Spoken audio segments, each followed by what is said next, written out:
Dear audience, today we are going to discuss the Russia-Ukraine crisis or Russia-Ukraine conflict. Okay, so before discussing this issue, we need to know about the introduction of the issue. So, introduction Ukraine, which was part of the Russian Empire for centuries before becoming a Soviet republic, won independence as the USSR broke up in 1991. It moved to shed its Russian imperial legacy and forge increasingly close ties with the West. A decision by Kremlin-leaning Ukrainian President Viktor Yanukovych to reject an association agreement with the European Union in favor of closer ties with Moscow led to mass protest that saw him removed as leader in 2014.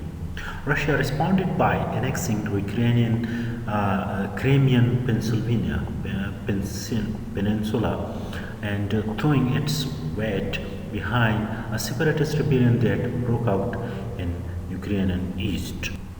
Ukraine and the West accused Russia of sending its troops and weapons to back the rebels. Moscow denied that, saying the Russians who joined the separatists were volunteers. According to the Kiev, more than 14,000 people have died in the fighting that devastated Donbass, Ukraine eastern industrial heartland. For its part, Moscow has strongly criticized the US and its NATO allies for providing Ukraine with weapons and holding joint drills, saying that such moves encourage Ukrainian hawks to try to regain the rebels held areas by force. Furthermore, Russian President Vladimir Putin has repeatedly said Ukraine's aspiration to join NATO are a red line and expressed concern about plans by some NATO's members to set up military training centers in Ukraine. This, he had said, would give them a military foothold in the regions even without Ukraine joining NATO. Okay, Russia's objective to occupy Ukraine. It is more about what Russia doesn't want. Russia does not want Ukraine in NATO and has said as much in its list of security demands which were sent to the US last December. The demands included a halt to any NATO drills near Russia's border.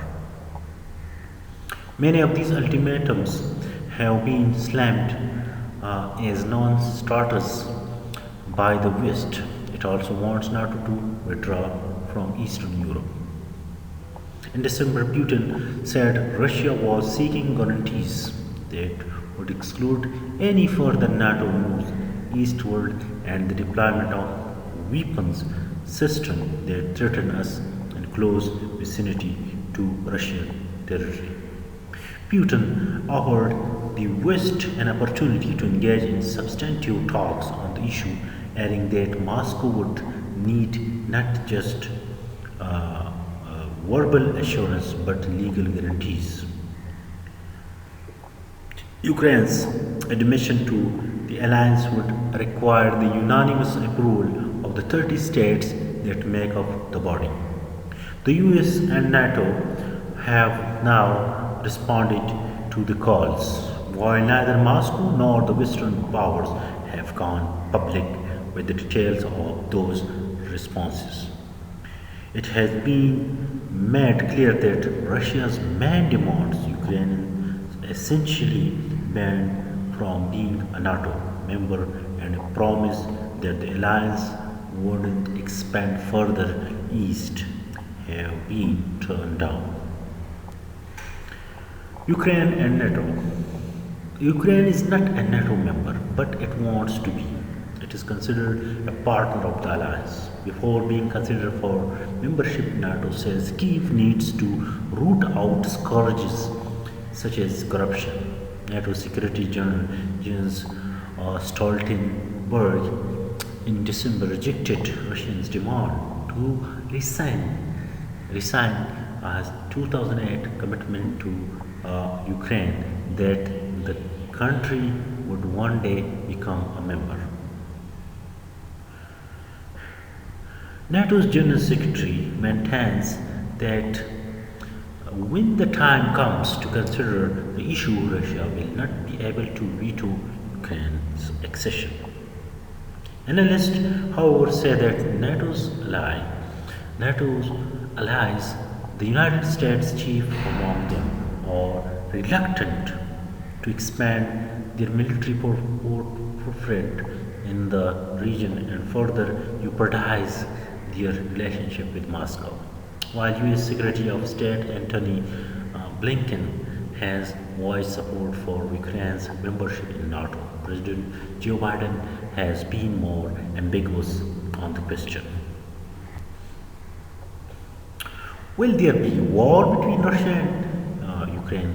The West is accusing Russia, which has massed one lakh troops on the Ukrainian borders, of preparing to invade its pro-Western neighbors. Biden claims total unanimity on how to deal with Russia. The Pentagon has put 8,500 US troops on standby for an Eastern European deployment, and NATO said it was sending ships and jets to bolster the region's defenses. President Putin, spokesperson Dmitry Peskov, said these actions only added to an already tense atmosphere. The United States is escalating tensions. He told reporters, "We are watching these US actions with great concern." Russia denies it has any plans to invade Ukraine and accuses the West of aggravating the situation. It is uncertain whether a war will break out between the two countries, but some analysts say Russia could move in on Ukraine to claim a quick, decisive victory and increase its bargaining power in the future talks about NATO's expansion and spheres of influence. I think the Al Jazeera reporter said that I think what Russia and Vladimir Putin will be really after would be to defeat the Ukrainian armed forces in the field, inflict a crushing military defeat that humiliates the Ukrainian and by extension create concern that the backing Ukraine has from its allies in the West. The US and the UK is insufficient, said Samir Puri, a senior fellow of the International Institute of Strategic Studies. What happens if Russia invades Ukraine? Western nations have thrown their support behind Ukraine, but some responses have been tougher than others. The US and UK have supplied weapons, while Germany plans to send a field medical facility next month but will not transfer military equipment. There has been much talk of sanctions aimed at punishing Moscow. Publicly, the US and European allies have promised to hit Russia financially like never before if Putin does roll his military into Ukraine. Leaders have given few details, arguing it is best to keep Putin guessing, but Washington and London have spoken of personal measures targeting the Russian president, cutting Russia out of the SWIFT financial systems, which moves money from bank to bank around the globe, would be one of the toughest financial steps they could take, damaging Russia's economy immediately and in a long term. The move could cut Russia off from most international financial transactions, including international profits from oil and gas production, which accounts for more than 40% of the country's revenue. The US also holds one of the most powerful financial weapons against Putin if he invades Ukraine, blocking Russia from access to the US dollar. Dollars still dominating financial transactions around the world, with trillions of dollars in the play daily.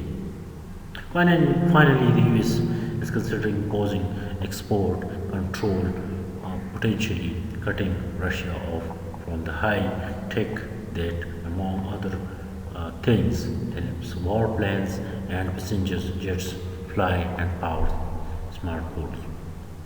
So this is about the current crisis between Russia and Ukraine. I hope you people enjoyed. Actually, this report I have taken this report from the Al Jazeera news, and the courtesy goes to Al Jazeera.